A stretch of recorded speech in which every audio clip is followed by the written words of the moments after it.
para ustedes que llegan aquí por primera vez, les tengo que contar que este podcast es exclusivamente para aquellos podcasters que han sido o nominados o ganadores en los Latin Podcast Awards. Y tú dirás, ¿qué hay aquí para mí?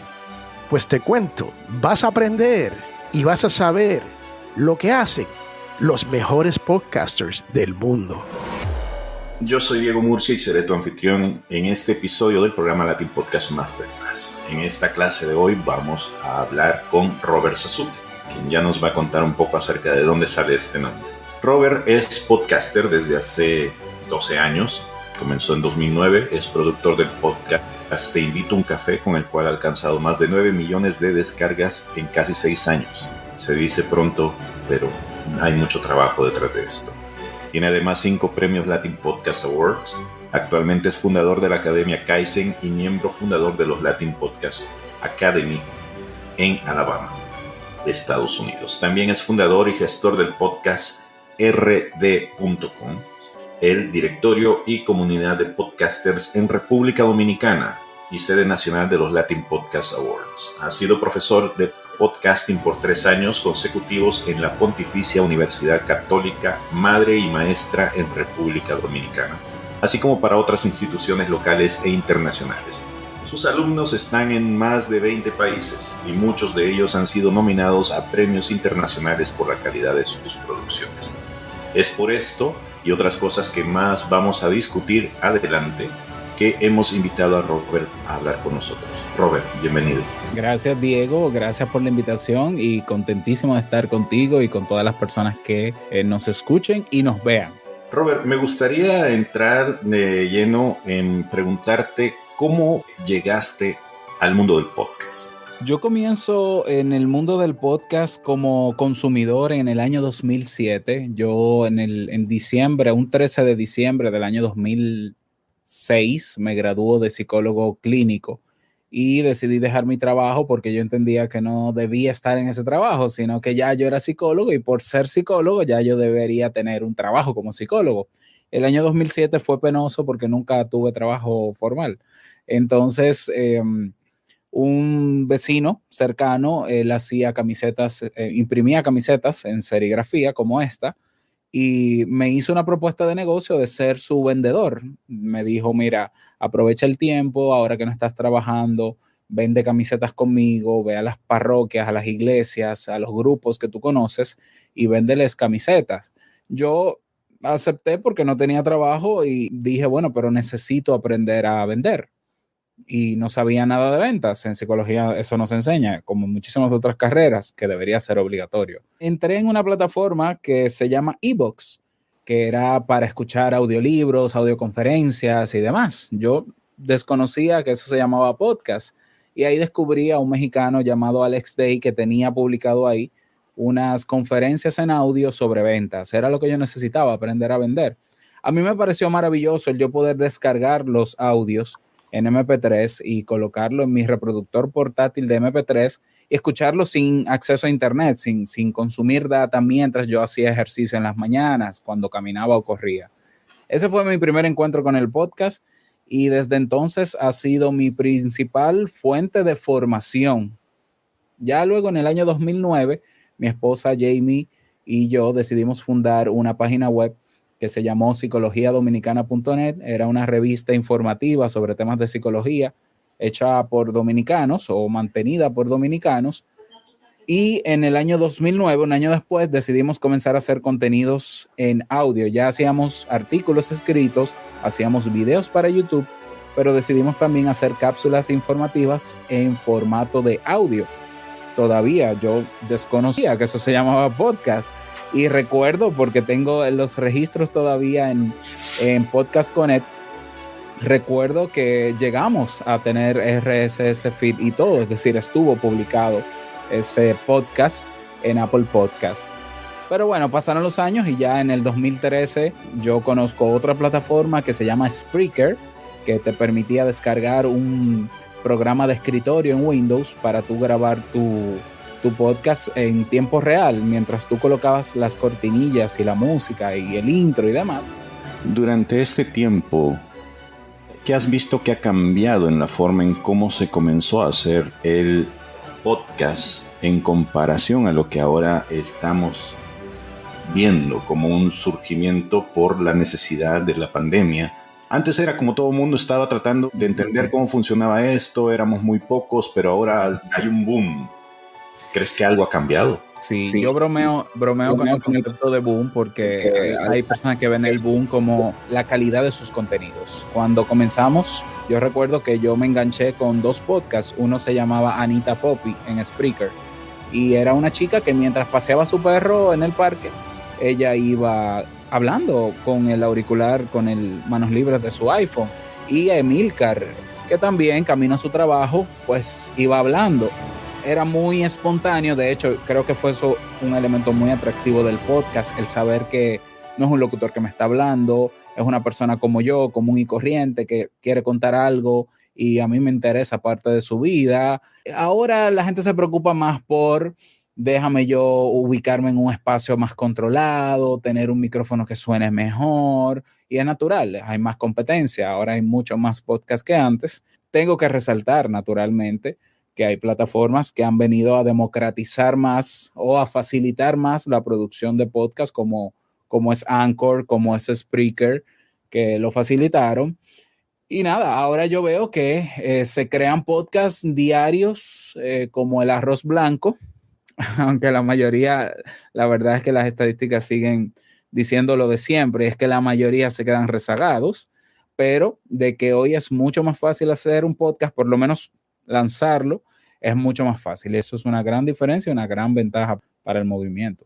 ¿Quiénes han sido como tus referentes en esto del mundo del podcast? Cuando comenzabas y no sabías nada, decías que ya escuchabas a algunas personas que hoy, que ya conoces, que ya sabes quiénes son, te das cuenta de que son pesos pesados, ¿no?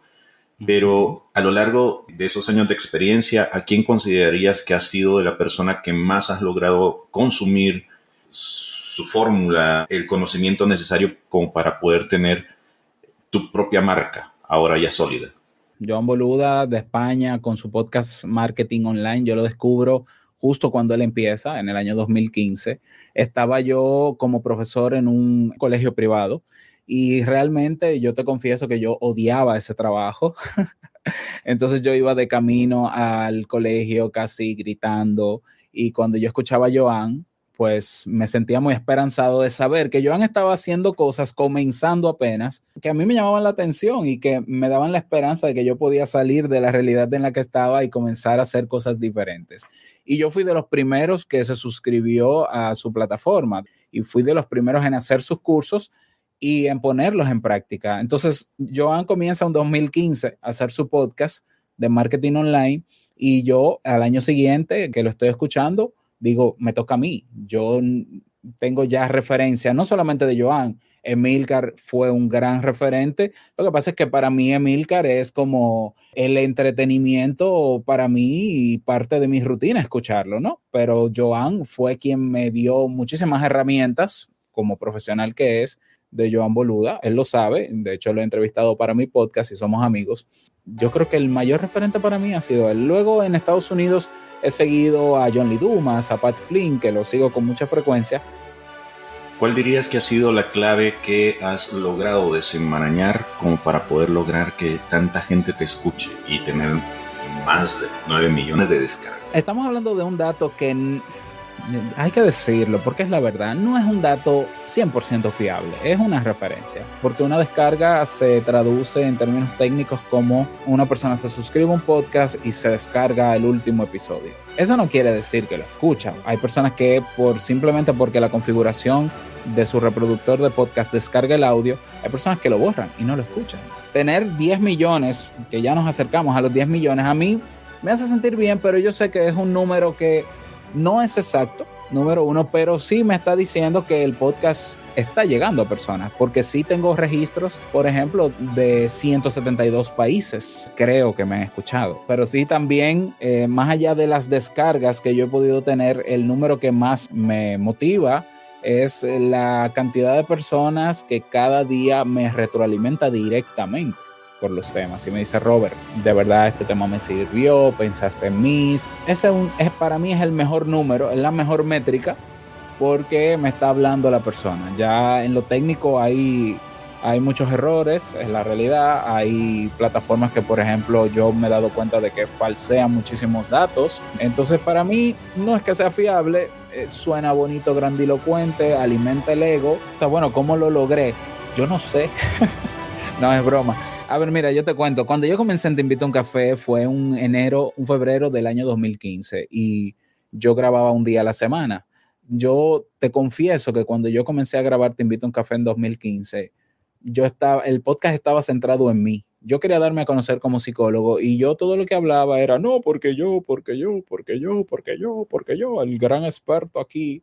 Y a los 3 meses yo lo cerré porque las métricas eran malísimas. Bueno, al final, ya 2 o 3 meses después, para julio, yo dije, aquí hay un problema y el problema soy yo. ¿Por qué mejor en vez de yo centrar el podcast en mí, no lo centro en la gente como debe ser? Porque no me concentro en darle a la gente lo que ella está buscando y hay maneras de saber lo que la gente está buscando. Entonces yo me concentré en eso y reafiné muchísimos detalles en Te Invito a un Café, que si tú lo escuchas de arriba abajo te vas a dar cuenta que cada elemento de lo que yo digo y presento en Te Invito a un Café ha sido planeado estratégicamente, hasta la música, hasta los instrumentos, hasta el ritmo y el tiempo que tiene la música de Te Invito a un Café ha sido estratégico, pero está centrado en la gente.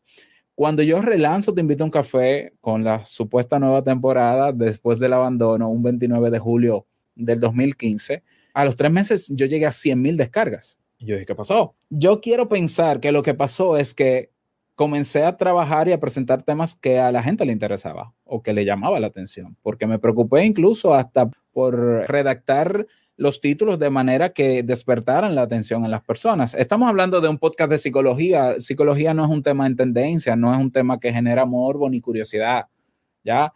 Muchas personas creen que cuando se habla de psicología es para psicólogos. Yo tuve que demostrar que yo vine aquí a hablar de psicología para no psicólogos, psicología práctica del día a día. Entonces lo que hacía era, eso sí, yo debo confesar que yo era mucho más ruidoso que hoy y yo publicaba un episodio, imagínate, yo publicaba todos los días y yo estaba suscrito a más de 40 grupos de Facebook y todos los días yo publicaba el nuevo episodio en los 40 grupos. No era spam porque todos esos grupos son afines a temas de psicología y desarrollo personal. No era spam, era contenido fresco diario. Y yo creo que eso sirvió porque la gente veía que yo nunca publiqué un mismo episodio 2 veces. Siempre era uno nuevo. Para ese entonces también yo me di cuenta que iVoox, por ejemplo, que tenía mucha fuerza en ese entonces cuando yo comencé, le gustaba resaltar episodios nuevos y recientes en la portada.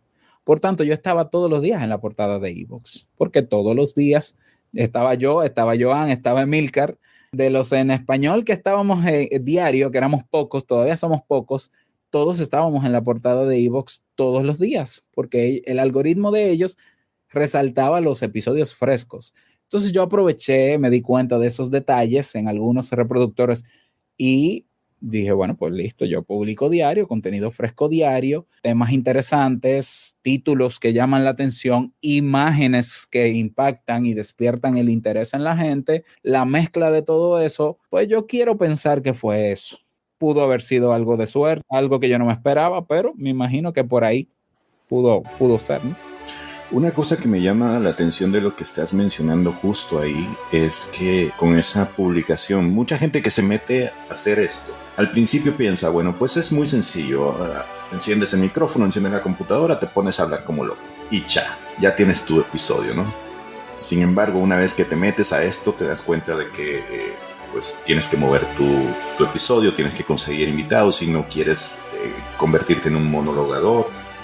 Tienes que preparar temas, tienes que editar, tienes que, en fin, 1000 cosas que vienen con la publicación de eso. Es cierto, existe la opción, creo que Anchor está tomando ventaja de esto también, por así decirlo, ¿no? De que puedes hacerlo así y puedes ver qué sale, pero yo creo que eso es también culpable de que haya mucho, como en inglés se le conoce, mucho podcast fading, que es que comienza todo el mundo con mucha potencia y a los 3, 4 episodios, ya no volvimos a saber de esta persona, ¿no? Así es. ¿Cómo ¿Cómo hiciste para poder tener esa producción tan activa de tus episodios? Porque me parece muy brutal estar produciendo un episodio por día. Yo produzco 3 episodios por día porque yo tengo 3 podcasts diarios, 3 diferentes, desde hace ya unos 6 meses, un poco más, no, mucho más, 8 meses. Te cuento, yo tuve que aprender cosas sobre la marcha, entonces había momentos en Te Invito a un Café en que no sabía qué temas trabajar. Yo siempre he tratado de moverme en ese sentido. Por ejemplo, hubo una época donde cuando yo veía que me pedían muchos temas sobre depresión, yo decía, bueno, pues en vez de hablar todos los días sobre depresión, voy a hacer un ciclo de temas semanal y voy a tomar una serie de temas. Todos los miércoles, durante 2 meses, voy a hablar de depresión. Pero los jueves voy a hablar de ansiedad. Pero los viernes voy a hablar sobre mitos o falacias, pero los martes voy a hablar de formas de pensar, pero los lunes, yo todavía, desde hace ya casi 6 años, casi todos los lunes, leo y comparto un cuento, una historia. O sea, ya se me han acabado, o sea, ya yo estoy que repito, porque son ya yo he puesto a Jorge Bucay, todos. Entonces, eso me ayudó en un tiempo. Hubo otro tiempo donde las personas se acercaban a mí y me retroalimentaban de que cosas que yo narraba en algunos episodios les había pasado a ellos. Y yo creé entonces un segmento, un ciclo, una serie de temas que se llamó Historias de Cambio, donde yo llamaba a la persona por audio, me acuerdo que era por Messenger, por WhatsApp, y yo la entrevistaba. Un escucha más, ¿no? Y un día a la semana, hoy tenemos la historia de fulana, de fulano. Luego pasó un tiempo donde yo decidí, los últimos 2 años, creo, hasta este año, sí, hasta el año 2020 yo abrí un formulario y yo le decía a la gente, pidan sus temas. Entonces yo duré más o menos 2 años donde yo no tenía que pensar de qué voy a hablar. Yo iba a mi formulario y ahí estaban los temas. Entonces yo los organizaba por prioridad o le daba un orden, una secuencia. Y este año he retomado lo de algunos ciclos. Ya estoy también suscrito a muchísimos blogs y revistas digitales de psicología y siempre que hay novedades o voy viendo las tendencias, hay temas que he tratado que tienen que ver con la actualidad. Estamos en pandemia, vamos a hablar de pandemia. ¿Qué pasó cuando el terremoto de México? Hablé sobre secuelas psicológicas. Cuando el ciclón María en Puerto Rico, vamos a hablar sobre secuelas psicológicas. Ha sido una mezcla de todo. O sea, es muy parecido a cómo se manejan los medios tradicionales, los programas diarios por ejemplo, de noticias. Ya, que por un lado se mueven con la noticia del día y por otro lado, no hay una noticia impactante que dar. Bueno, pero vamos a hablar de algo que yo creo que por el contexto histórico que estamos viviendo, la gente puede estar necesitando. O si no, me voy a plataformas como Tendencias de Google para ver qué está buscando la gente. Y déjame yo responder con mi podcast a lo que la gente está buscando. Ha sido difícil, complejo. Ya lo que yo tengo ahora mismo es, por ejemplo, un plan de contenidos. Te lo voy a compartir si quieres. Un plan de contenidos de mis 3 podcasts y yo tengo por costumbre los domingos tomarme 1 o 2 horas para programar y planificar los títulos de los 15 temas de la semana, 5 por cada podcast. Eso me toma 1 o 2 horas. Ya yo tengo los temas ahí, ya me levanté el lunes. ¿Qué toca hoy? Mira, hoy vamos a hablar en Te Invito a un Café de tal tema, en Esto es Podcast de tal tema, de Modo Solopreneur en tal tema. El que más trabajo me da es Te Invito a un Café, porque yo trato de que la información tenga fuentes bibliográficas, que hayan investigaciones al respecto, que no sea una mera opinión, sino que hayan datos que validen lo que yo estoy diciendo, porque estamos hablando de un tema delicado como psicología, pero en Esto es Podcast y Modo Solopreneur son temas que yo domino y admito que ni guión hago. Yo defino cuál es el tema, arranco a grabar y vámonos, que son de 10 a 15 minutos para hablar sobre este tema. Es más de opinión y de experiencia. Muy bien, me parece increíble, no todo el mundo tiene esa capacidad. Uno la va desarrollando por eso, ¿no? Por el caminar. Yo, el primer año de Te Invito a un Café, yo me ponía muy nervioso hasta el punto que yo todos los episodios los redacté desde la primera hasta la última palabra y los leí. Yo duré 1 año completo leyendo episodios de Te Invito a un Café. Por el temor, porque yo decía, es que si yo soy psicólogo y voy a hablar de psicología, que es un tema tan delicado, no quedaría bien que yo me ponga a improvisar sobre ciertos temas, porque voy a meter la pata. voy a perder credibilidad. Es muy delicado. Entonces yo leía, o sea, yo redactaba un promedio de 8 páginas diarias y las leía. Y alguna gente se daba cuenta y me lo decía, y otra gente nunca se dio cuenta. Yo ensayaba, naturalmente. Pero ya luego del año yo dije, no, para hacer esto sostenible yo voy a tener ahora que improvisar un poco, porque esto si no me voy a volver loco. Y ya me fui soltando hasta el punto de que vamos a hablar de sesgos cognitivos. Bueno, yo empiezo a pensar, ¿qué sé yo de esto? Tal cosa. Me leo 2 o 3 artículos, elaboro una escaleta rápida y vamos arriba, y vamos a grabar. Y listo. Cada vez es más fácil. Estamos hablando con Robert Sasuke, a quien yo considero, bueno, también la voz popular, un experto en automatización. Estás escuchando Latin Podcast Masterclass. Robert, compártenos en qué momento fue que te diste cuenta de que la automatización era la clave para poder abarcar todo este trabajo del que estás hablando. Cuando yo tenía cada día dedicar 3 horas a la producción de Te Invito a un Café con un hijo recién nacido, o pequeño, Nicolás, el más grande, que ahora tiene 8 años. Cuando yo los retomo, yo no tenía tiempo para grabar en las tardes. Yo llegaba a las 5 de la tarde a mi casa muerto. Entonces yo dije, ¿cómo lo hago para que sea sostenible? Pues déjame levantarme más temprano. Dije, en vez de dormir 8 horas, voy a dormir 7. Y en vez de levantarme a las 6, me levanto a las 5. Bueno, me levantaba a las 5, hacía lo que tenía que hacer, pero me faltaban 2 horas. Y muchas veces yo terminaba de editar y de producir mis episodios en el trabajo. Y me daban el permiso, que conste. Entonces yo dije, esto no es sostenible porque de verdad no tengo 3 horas. Yo terminé y duré casi 3 años levantándome entonces a las 4 de la mañana. Y es ahí donde yo comienzo a escuchar hablar sobre automatizaciones, como tener un flujo de trabajo donde hay piezas y pasos que hay que dar, que lo pueden hacer páginas o aplicaciones móviles o aplicaciones web que pueden hacerlo. Y ahí descubrí una primera aplicación que se llama IFTTT, que creo que fue una de las primeras, una aplicación móvil, que cuando yo, por ejemplo, publicaba mis episodios, él tomaba del RSS feed y los publicaba en 2 o 3 redes sociales. Y yo, qué maravilla. Descubrí HotSuite, descubrí Buffer, que en ese entonces eran muy populares también, y eso me ayudaba a automatizar la publicación en redes sociales. Pero luego descubrí Zapier, y Zapier es una bestia. O sea, Zapier es una página que te integra una cantidad de aplicaciones increíble. Ahí fue donde yo comencé entonces a pensar, y si cuando yo hago, por ejemplo, el guión del episodio de mi podcast, en vez de yo tener que copiar el guión o los párrafos del guión y abrir una publicación nueva en mi WordPress y pegarlo ahí y darle formato y maquetarlo ahí, ¿no hay una manera más eficiente de hacer esto? Y ahí descubrí que yo podía crear una automatización que llevara el guión de mi podcast en HTML crudo a una publicación de WordPress para que se publicara de manera automática. ¡Sas! Magia. Dije, ya tengo automatización para el guión. Luego descubrí otra aplicación que tiene procesos de automatización que se llama Auphonic. Auphonic es también otra bestia muy recomendada. Yo a todo el que le enseño sobre podcast le hablo de auphonic.com. ¿Por qué? Porque Auphonic yo le pauso el audio que yo grabo y ¿qué hace?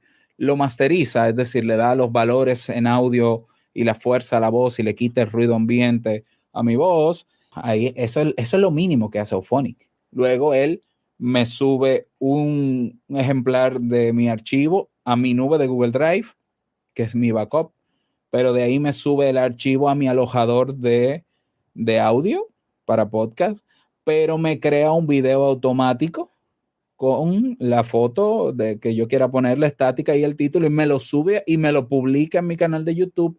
Pero también descubrí que te hace una transcripción en texto con un 90% de certeza, o sea, de calidad, no sé cómo decirlo, no, ¿cómo se dice? En texto, y te lo devuelve para que tú puedas editarlo y luego convertirlo a PDF. Bueno, me comprime el audio como yo quiera, puedo hacer más cosas, pero hasta ahí yo tengo esas automatizaciones solo en Auphonic. Entonces yo dije, ok, ven tú también Auphonic, ven Zapier, ven IFTTT. Luego descubrí una aplicación hace años que se llamó VozJock, que te permitía grabar un audio mientras tú colocabas las canciones en la aplicación y tú ibas disparando la música con los dedos mientras grababas, cosa que yo no tuviese que grabar la voz aparte para luego mezclarla en Audacity o en Audition, que es lo que uso, para luego. No. Aquí se graba como si fuese radio. Tú le das a grabar, abres los botones, aquí va la musiquita, aquí va esta, y yo como un DJ en vivo, listo. Eso es automatización. VoiceJock se convierte ahora en Backpack, que es la que todavía uso, y fui de los primeros en probarla cuando se convirtió en Backpack. Ahora descubrí Integromat. Integromat es, si Zapier es una bestia, Integromat es el papá. Entonces en Integromat yo tengo automatizados los guiones, tengo automatizado la publicación de las imágenes de mis episodios a mi WordPress, tengo automatizado la publicación en las redes sociales de mis episodios con solo presionar un botón cuando publico, tengo automatizado, bueno, tengo muchas otras automatizaciones de Kaizen, que es mi academia de formación. Esas son otras automatizaciones también. He migrado ya de Zapier a Integromat, que hace muchísimas cosas buenísimas. Digamos que el secreto ha estado en que yo siempre he tenido presente cuál es mi flujo de trabajo y qué de todos los pasos que yo tengo que dar, cuáles de esos se pueden hacer de manera más eficiente. Y fíjate que yo pasé de producir 3 horas Te Invito a un Café a 2, luego a 1. Entonces, levantándome a las 4 de la mañana, producía Te Invito a un Café en 1 hora. Cuando te digo 1 hora es desde el proceso de hacer la escaleta del guión hasta verlo publicado en la red social. 1 hora. Y entonces a las 5 de la mañana salía a hacer ejercicio y corría, ¿no? O sea, grababa de 4 a 5 y de 5 a 6 me daba 1 hora para descanso. Hoy yo produzco 3 podcasts, 3, desde cero hasta su publicación en redes sociales en 1 hora 30 minutos, gracias a las automatizaciones que tengo, a todas esas que te he mencionado. La necesidad me ha llevado a que, bueno, si yo quiero hacer más de esto y no tengo más tiempo, que de esto puedo quitar. Por ejemplo, yo tuve que renunciar para hacer las cosas más rápido, en menos tiempo, renunciar a la edición, porque yo era muy perfeccionista y hasta la respiración yo la cortaba. O sea, yo respiraba y eso yo lo quitaba. Yo, ay, no, se me puede ir respirando. Yo dije, yo tengo que soltar esto, porque primero la gente me tiene que saber que yo soy una persona que comete errores. Yo no soy locutor de profesión, yo soy un psicólogo que habla. Es más, yo soy una persona que tiene formación en 2 o 3 cosas ahí. Y yo quiero mostrarme natural. Entonces yo renuncié a la edición porque era un verdadero dolor, lo sigue siendo, ¿no? Un verdadero dolor de cabeza. Y dije, no, yo ahora voy a hacer como si fuese radio en vivo, porque los locutores que hacen radio en vivo pueden hacerlo en vivo todos los días. Bueno, han encontrado mecanismos y claro, ellos tienen un equipo de trabajo detrás, tienen un productor, tienen un no sé qué. Bueno, yo no tengo personas detrás, pero tengo inteligencia artificial, tengo aplicaciones web, tengo aplicaciones móviles que hacen cosas mientras yo voy grabando. Se va subiendo el guión del episodio anterior, la imagen también, el audio también, y me están esperando para que yo lo revise, vea que todo está en orden y le dé a publicar y listo. Eso yo lo fui descubriendo y lo fui documentando también en mis cursos. Saben cómo yo lo hago y yo también les enseño a ganar tiempo, porque yo lo he dicho, si tú no buscas la manera de hacer tu podcast en menos tiempo, te vas a cansar, porque no le vas a encontrar sentido a producir un podcast 8 horas a la semana, de un episodio a la semana, sin tener remuneración, como es el caso de la mayoría de los podcasters. Eso no es negocios. Y a mí me pasó, ¿no? Ven acá, yo veía 3 horas diarias de mi vida. Diarias son 15 horas a la semana en algo que no me genera dinero, porque yo duré 10 meses antes de monetizar Te Invito a un Café. Esto no es sostenible. O lo hago sostenible y disfrutable para que pase la barrera del tiempo y lo supere, o dejo esto. Y preferí elegir el camino largo de tener que aprender automatizaciones, integraciones y demás. Y créeme que yo de verdad disfruto grabar mis podcasts, porque lo más tedioso que yo hago es grabar el podcast. Ya después que yo le dé a finish a la grabación, trabajen. Yo le digo a Auphonic, trabaja Auphonic, nos vemos en WordPress. WordPress, dime, ¿cómo va todo? El borrador, déjame ver, sí, esto está bien, esto está maquetado, listo. Chao, bambino. Cometo errores con mucha facilidad. Hoy, por ejemplo, se mezcló el audio de podcast, esto es podcast, en el podcast de Modo Solopreneur y ya me lo dicen, Robert, el episodio de Modo Solopreneur y de estos podcasts es el mismo.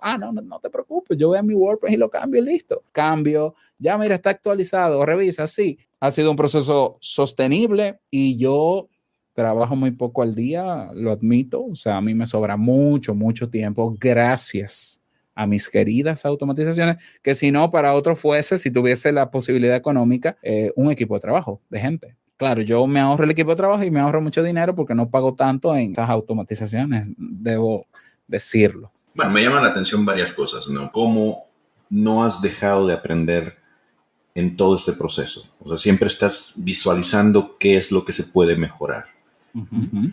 A partir de eso, de esa experiencia, ¿qué le aconsejarías a las personas? Porque dentro de lo que has mencionado hay varias cosas. Mira, una es lo que decías, de que ahora no confías tanto en dedicarle tanto tiempo a la edición. Sin embargo, yo es la primera vez que te estoy escuchando hablar así en vivo. Te he escuchado en tus podcasts, pero así en vivo la primera vez y me parece que eres bastante fluido. No tienes casi no hay espacios para el tartamudeo o cualquier otro tipo de cosas. Eso, de nuevo, creo que se demuestra que a lo largo de los años has tenido mucho tiempo como para practicar, como para poder dominar esa fase.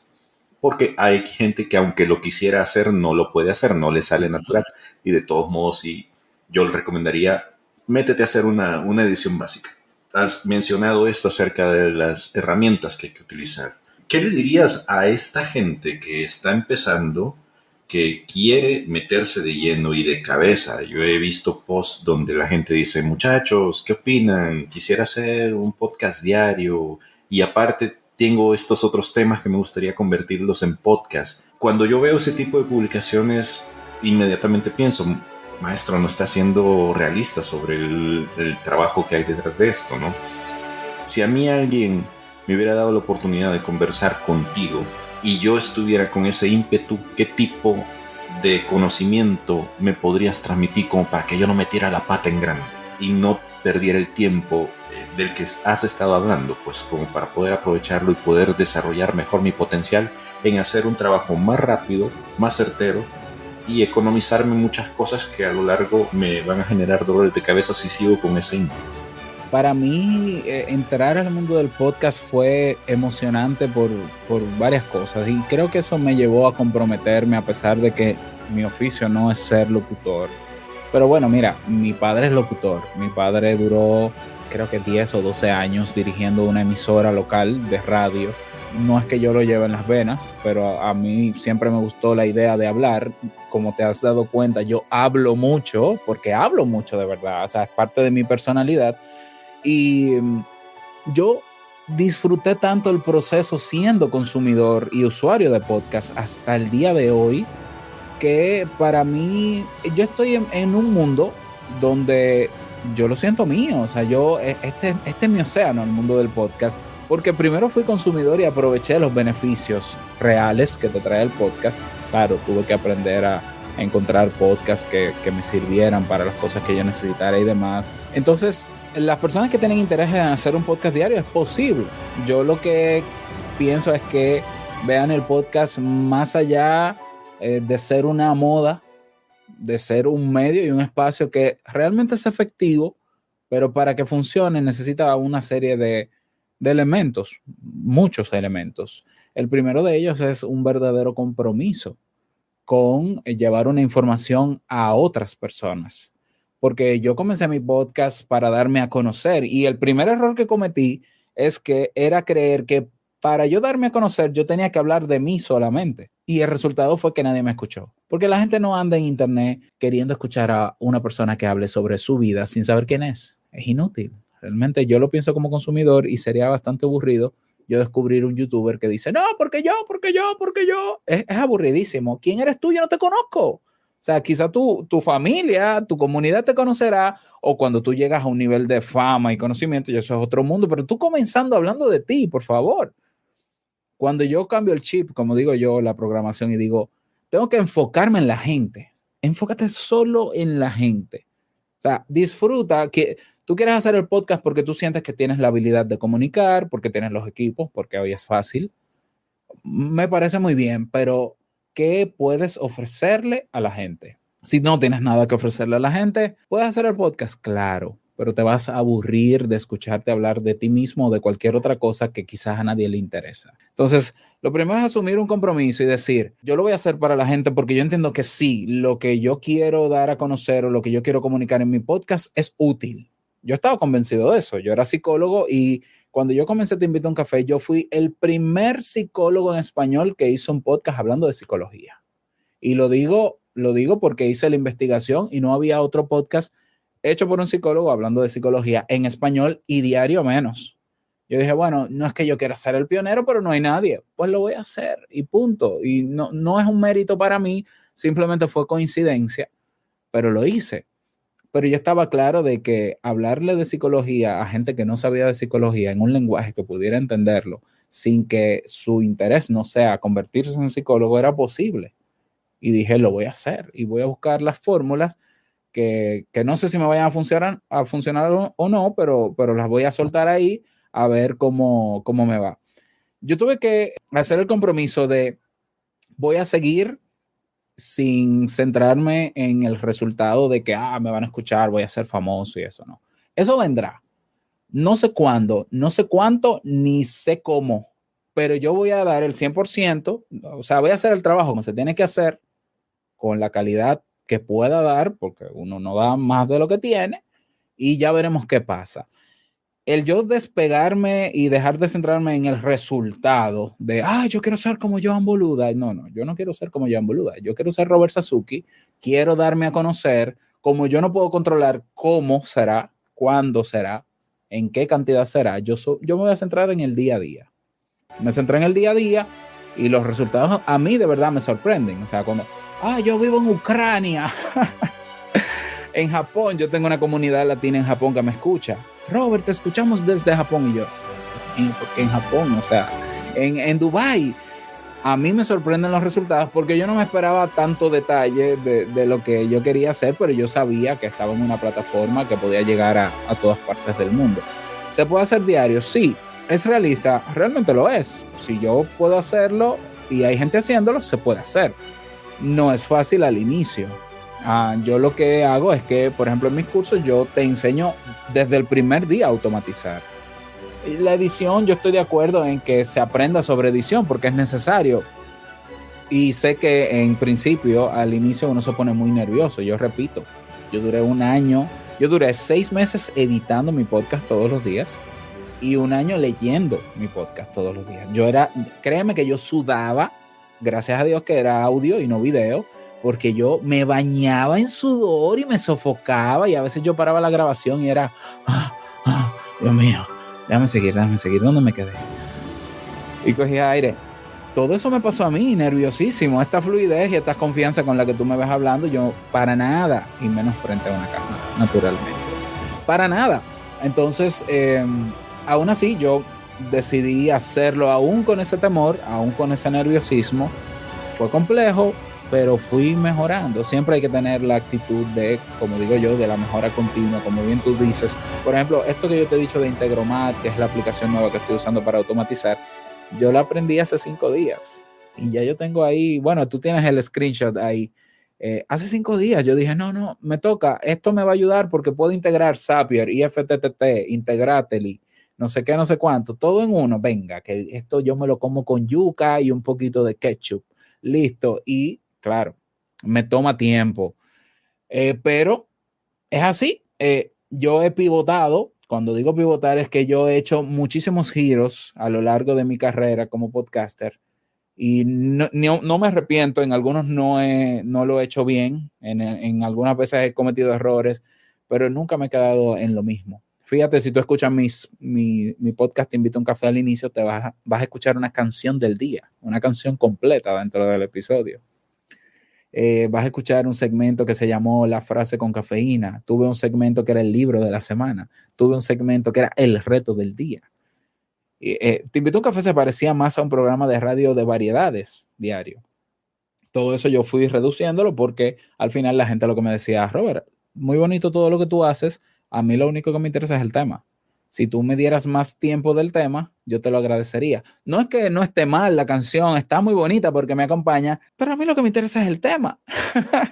Entonces, al final, cuando yo a veces pienso de que, ay, es que yo debería hacer esto, yo lo consulto con mi comunidad, cada 6 meses paso una encuesta y ellos siguen confirmándome, por ejemplo, cosas que yo nunca pienso que son así, pero ellos me los reconfirman.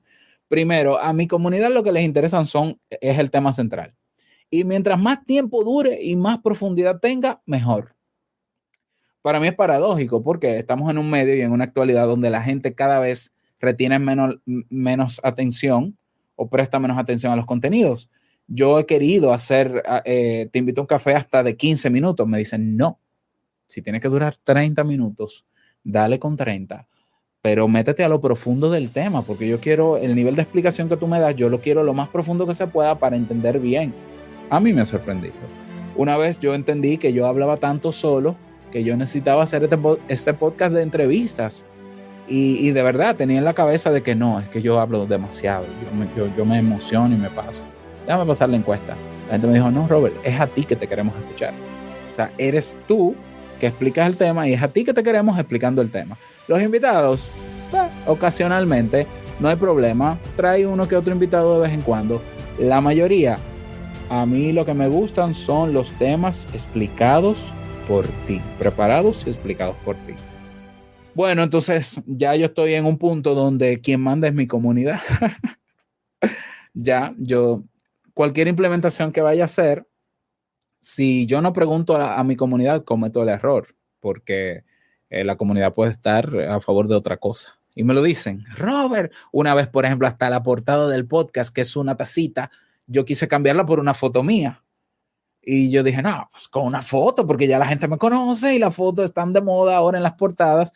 Déjame preguntarle a la comunidad, ¿qué ustedes creen de esta portada con mi foto o esta la tacita? Robert, por favor, la tacita, como siempre, la tacita de siempre. La mayoría, y yo, vale, listo. O sea, a lo largo de todos estos años, tú tienes que implementar muchas cosas, moverte mucho. Yo creo que lo que más yo valoro tener en este tiempo es mi comunidad. O sea, ese es el oro. Y ese es el mejor regalo que yo he tenido como podcaster en mi comunidad, definitivamente. Pero se ha construido con mucho trabajo.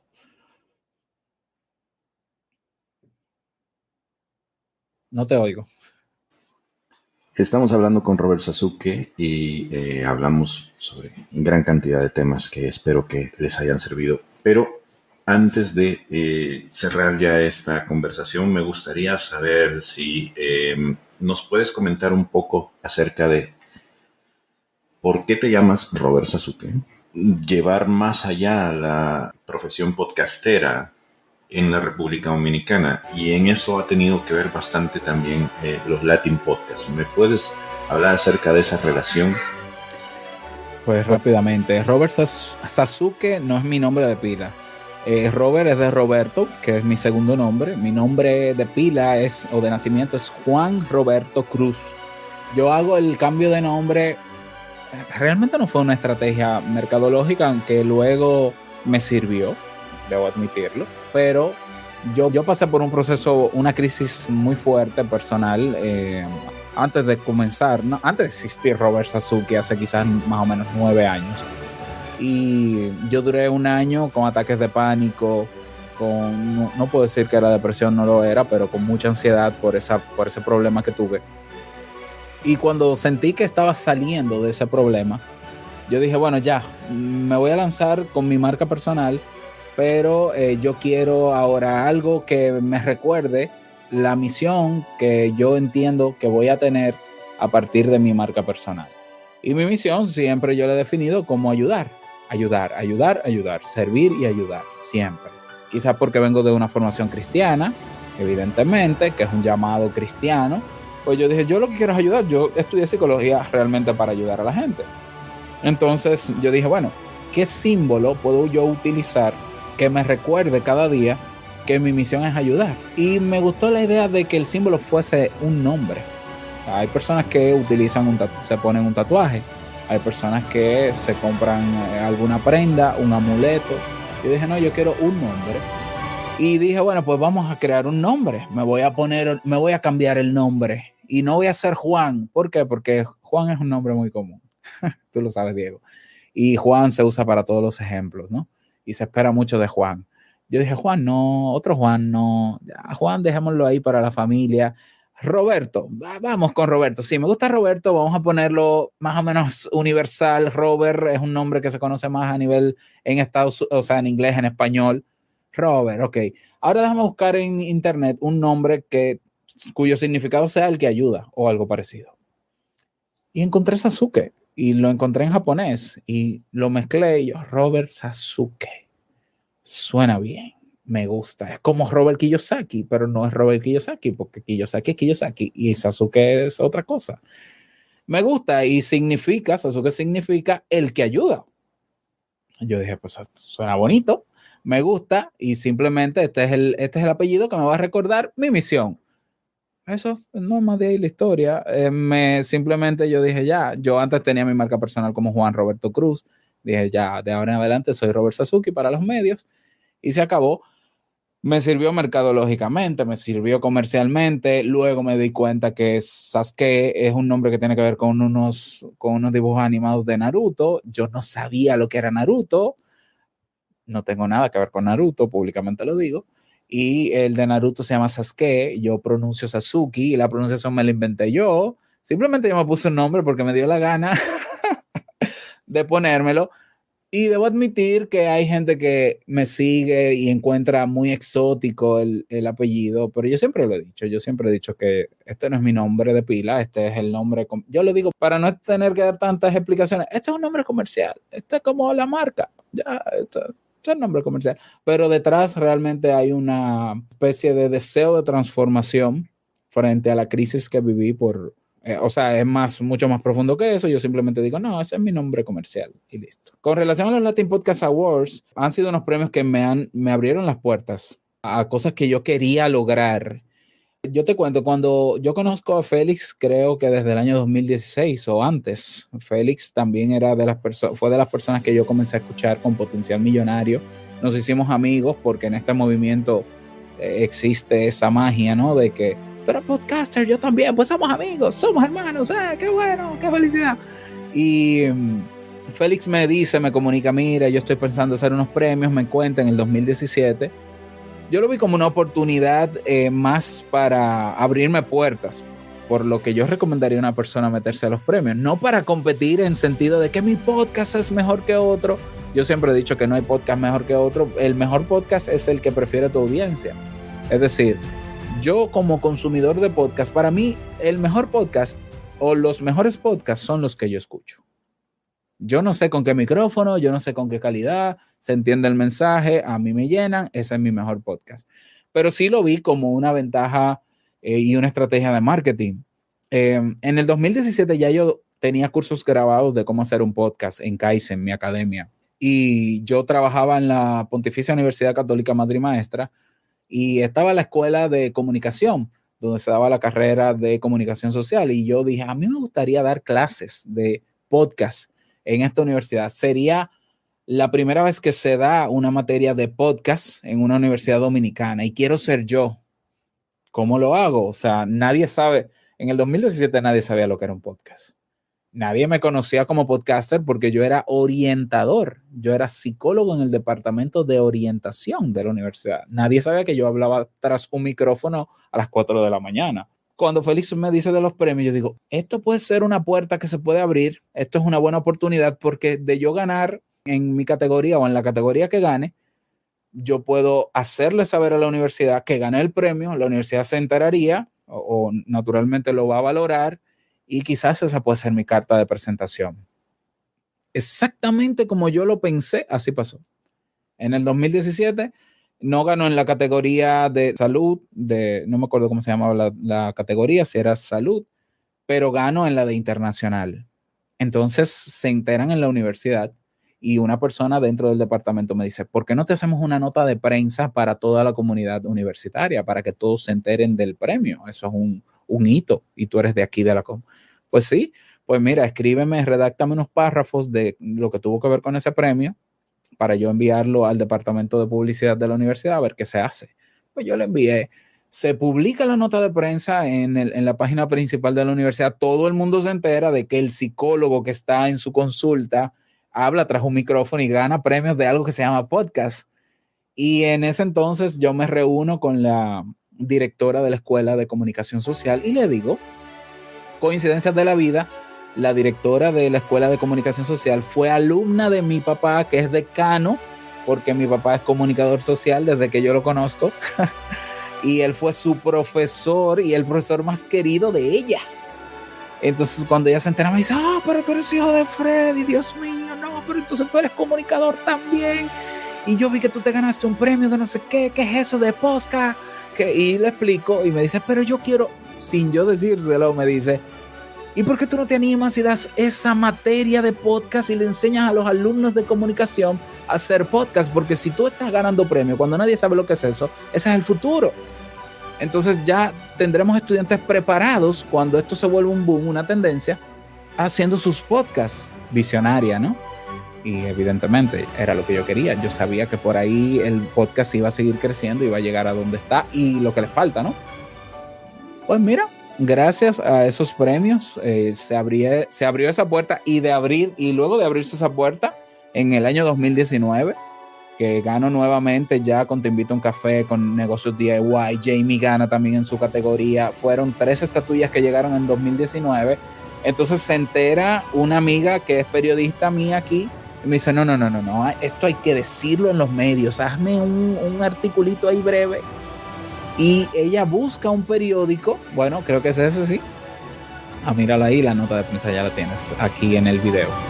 Y ella se le envía a un amigo periodista del principal periódico de este país, Diario Libre, y ellos hacen una nota de prensa. Pero hay otro periódico que se llama Listín Diario que hace un reportaje de nosotros dos y nos llaman los reyes del podcast. Y yo me quedo, pero no era para tanto, o sea, realmente quería hacer ruido, pero yo nunca me esperé ser referente a nivel local. ¿Por qué? Porque ya yo tenía años haciendo podcast, porque me escuchan en toda parte del mundo. Aquí también, no mucha gente, pero realmente no me interesaba, qué famoso. A mí nunca me ha interesado ser muy figura pública en ese sentido. Bueno, pasa lo del periódico. Gracias a los Latin Podcast Awards en 2019. Y ahí entonces comienza la gente en Instagram dominicana a mencionarme, a decir, pero yo quiero hacer un podcast, pero yo quiero saber cómo se hace un podcast y por qué ellos no aprovechan y hacen talleres. Le digo, Jamie, vamos a aprovechar y vamos a hacer unos cuantos talleres presenciales aquí en algunos coworkings y listo. Y luego ya veremos. Nos invitaron de la universidad donde trabaja mi papá, dimos una conferencia para 80 estudiantes de comunicación. Fue un ruido mediático que duró como 3 semanas. Gracias a esa publicación, dimos los talleres a casa llena, incluso compañías de voiceovers, de locutores, nos invitaron a formarlos en temas de cómo hacer podcast en términos técnicos y demás. Algo que me sorprendió porque, ¿verdad? O sea, gente que sabe de voces, llamándome a mí, pero bueno, yo sabía de lo que sabía. Nada de eso hubiese pasado si yo no hubiese participado en los premios. Yo siempre le digo a las personas, participa y míralo como una estrategia de marketing y de posicionamiento de tu podcast, porque no todo el mundo puede decir yo me gané un premio. Además te van a creer cuando tú quieras decir yo soy experto en podcast, van a decir ¿y cómo yo lo sé? Bueno, mira estas 5 estatuillas. ¿Cuántas personas conoces tú que tienen estas estatuillas? El año pasado, por ejemplo, nos invitaron a participar junto con Félix también en un intento de récord Guinness del Podfest. ¿Cómo, Félix? Un récord Guinness. Sí, entonces no sé qué. Está bien. Vamos para allá. Se logra el récord Guinness y aprovecho yo y le digo a Jamie, vamos a hacernos del certificado. Tiene que haber un certificado que Guinness da. Pues sí, anda por ahí, mira, justo detrás de mí está el certificado. Míralo ahí. Y dije, no, venga certificado. O sea, quien quiera evidencia de que nosotros tenemos trayectoria en el mundo del podcast, pruebas tenemos. Y ha sido una ventaja, ha sido una muy buena estrategia de marketing participar en los premios y naturalmente superarse a uno mismo, porque no siempre gané. Por ejemplo, en el 2018 yo participé y no gané, ganó Jamie. Pero igual, para mí colaborar también con el movimiento colaborar con los premios. Yo he sido colaborador con Félix desde el año 2017. Le ayudé con el desarrollo, por ejemplo, de Latin Podcast Academy y demás. Ha abierto muchísimas puertas. Y yo siempre estoy felicitando a Félix por hacer de tripa corazón para que suene y el movimiento local de podcaster tenga nombre. No solamente a nivel de Latinoamérica, ya en Estados Unidos se sabe que hay un movimiento local en español de hispanos y de latinos que estamos haciendo contenido de calidad y ahora se están interesando ellos en nosotros. Entonces todo eso ha sido gracias a que Félix tuvo la visión de que no podemos quedar simplemente en hacer podcast, vamos a hacer algo más. Claro. Mira lo que me ha pasado a mí, imagínate lo que le habrá pasado, qué sé yo, a Emilcar, que ha ganado, a Rodrigo Job, que por ahí escuché, creo que su entrevista, a Jamie, mi esposa, por ejemplo. Fue ventaja. Bueno, hemos estado hablando con Robert Sasuke, el representante de las actividades podcasteras en la República Dominicana. Obviamente él ahora es un referente que es imposible obviar. Robert, yo te agradezco por todo este tiempo que nos has concedido, por toda esta sabiduría que nos has transmitido, y ya solo me resta pedirte que nos compartas tus generales. Si la gente desea comunicarse contigo, aprender más sobre ti, inscribirse a tu academia, o pues simplemente establecer una amistad contigo, ¿dónde te puede localizar? La plataforma de mensajería que yo más utilizo es Telegram. En Telegram tengo mi perfil público, se pueden acercar a mí directamente. ROV Sasuke, todo junto, @ROV Sasuke. Tengo presencia en Twitter, tengo presencia en LinkedIn o en LinkedIn como Robert Sasuke. Pueden conocer mi página web, robertsasuke.com. Y si les interesa saber los cursos que tenemos en Kaizen, pueden ir a kaizen.com, es KAIISEN.com. Ahí estoy a la orden. Excelente. Robert, te agradezco una vez más. Gracias por tu tiempo, gracias por compartir tu conocimiento. Yo soy Diego Murcia y esto pues han sido la clase que teníamos preparada para ustedes en esta ocasión. Hasta luego.